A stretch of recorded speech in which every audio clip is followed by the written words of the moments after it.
ধর্ম যার যার উৎসব সবার, ধর্ম যার যার উৎসব সবার, যার যার উৎসব সবার, ধর্ম যার যার উৎসব সবার। সেকুলার বাঙ্গুদেরকে অনুরোধ করতেছি, আগামী কোরবানের অগ্রিম দাওয়াত দিয়ে দিলাম সবাই রে, সার্বজনীন দাওয়াত।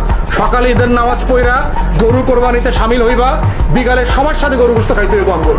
তখন বুঝবো যে ধর্ম যার যার উৎসব সবার কিনা। প্রমাণ করতে হইব এই বাঙ্গু সেকুলারদেরকে।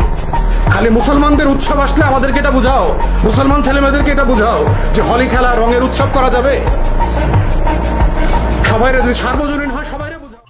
কিন্তু আমি ভিডিওটা যতবার দেখি ততবার আমি আসলে এই অস্থিরতাটা খুঁজে পাচ্ছি না, যে আসলে এরকম ওনার ভিডিওর উপর এত ইফেক্ট অস্থিরতা তৈরি করার কি আছে। ধর্ম যার যার উৎসব সবার, ব্যাস এই শব্দের উপরে ভিডিও ভাইরাল হয়ে গেছে। কিন্তু ভদ্রলোক যেটা বলছে সেটা কি আসলে বাস্তবায়ন সম্ভব না? এবং আমরা যদি ওইটা বাস্তবায়ন করেই ফেলি, উনি তো আমাদেরকে আরো আটকায় দিচ্ছে। আমরা ধর্ম যার যার উৎসব তার তার, এই বাক্যে যদি আমরা মেনে নিই, এই বাক্যটা যদি বাস্তব হয়, তাহলে তো আমি মনে করবো ওনার এই বক্তৃতা এই ধর্ম যার যার উৎসব তার তার এটার বিপক্ষে, অর্থাৎ ধর্ম যার যার উৎসব সবার, এইটার পক্ষে উনি কথা বলেছেন। কিভাবে উনি এটার পক্ষে কথা বলেছেন? উনি কি বলেছেন? মুসলমানদের সন্তানদেরকে তোমরা উৎসব শিখাও, ধর্ম যার যার উৎসব সবার, তাহলে এক কাজ করো, আসো কোরবানির দিন দাওয়াত নাও, সকালবেলা আসো, আমাদের সাথে নামাজ পড়ো, কোরবানিতে শরীক হও। হ্যাঁ, এই আরো যা যা বলছে। এখন আমার কথা হচ্ছে আর এক জায়গাতে। আমার কথা হচ্ছে আমি একজন ভিন্নধর্মী কোনো বন্ধুকে বা কোন একটা নেইবারকে দাওয়াত দিলাম যে চলো কোরবানির তোমার দাওয়াত, আসো আমার বাড়ি। এখন সেই ভদ্রলোক কি আসতে পারবে না? ওনার কথা যেটা বলছে উনি, সেটা কি তার পক্ষে রাখা সম্ভব না?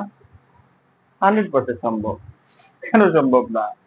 বন্ধু সকালবেলা আসবে, গোসল টোসল সেরে আসবে, আমার সাথে এসে কোরবানিদের নামাজে যাবে। এবং অজস্রবার আমরা যখন স্টুডেন্ট ছিলাম, আমাদের যে ভিন্নধর্মী ফ্রেন্ড, হিন্দু বৌদ্ধ একটা ফ্রেন্ড ছিল, ঠিক আছে, এখন আমার সেই বন্ধু আসলো, সকালবেলা আসলো, এসে সে কোরবানি বলেন আর ঈদুল আজহার বলেন নামাজে শরীক হতে পারবে না, আমার সাথে সে মসজিদে যেতে পারবে না। এরকম অজস্র আছে স্টুডেন্ট লাইফে, আমাদের ফ্রেন্ড সার্কেল আমাদের সাথে মসজিদে নামাজ পড়তে গেছে। আচ্ছা, এরপরে নামাজ পড়লাম এবং পড়বে এরপরে, এটা ওরা এতটা মানে কঠোর যারা, এরা ছাড়া এটা খুব সিরিয়াসলি কিছু নেয় না।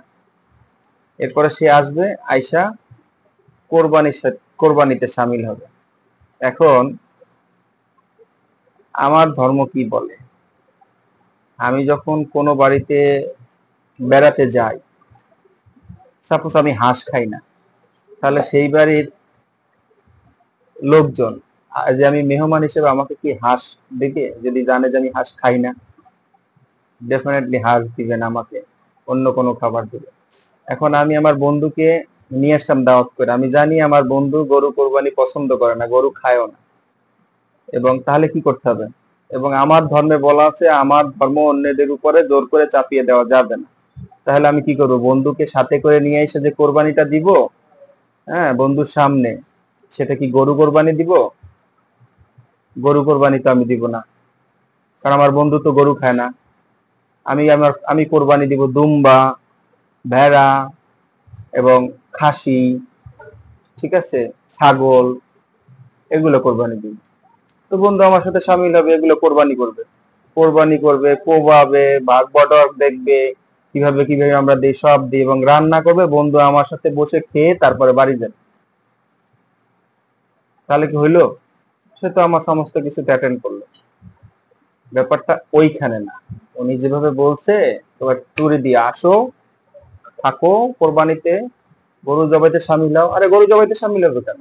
আমার ধর্মই তো আমাকে শিখাইছে তোমার ধর্ম অন্যের উপরে চাপায় দিবা না। আমি চাপাবো না, কারণ আমি জানি যে আমার ফ্রেন্ড গরু কোরবানি পছন্দ করে না এবং গরু খায় না সে। সো আমি আমার বন্ধুর দিকে বিবেচনা করে আমার যে বেটার অপশন আছে, ঠিক আছে, অন্য গরু বাদে ছাগল, ভেড়া, দুম্বা এগুলো আমি কোরবানি দিতে পারবো, আমার রাইট আছে, আমাকে সে অধিকার দেয় ধর্ম, আমি সেগুলো কোরবানি দিব এবং বন্ধু আমার সাথে থাকবে, জবাই করবে, খাবে। তো যাই হোক, আমার কাছে এটা ব্যাপারটা কেমন জানি লাগলো। আমি যতবার ভিডিওটা দেখি ততবার আমি খুঁজে পাই যে ওনার এই কথার ভিতর আসলে মানে বললোটা কি, যেটা একেবারে টোটাল বাংলাদেশে একবার ভাইরাল হয়ে গেছে, আবার এই যে কোরবানিতে আসার সাথে সাথে আবার ভাইরাল হয়ে গেছে। আর ওনার শেষের ডায়লগে এত ইফেক্ট দিয়ে মানে পুরা ঘুরে ফেলাইতেছে, আউলে ফেলাইতেছে। ঘটনা কি? আমি তো ঘটনা খুঁজে পাইতেছি না ভাই। ঠিক আছে, জানি না আমার কথা ঠিক কিনা, আপনাদের কাছে অনেক কিছু হইতে পারে, অথবা আপনারা এরকম করে চিন্তা করেন না, আমার কাছে এরকম করে চিন্তা করছেন। ঠিক আছে, ওকে, ধন্যবাদ, ভালো থাকেন সবাই।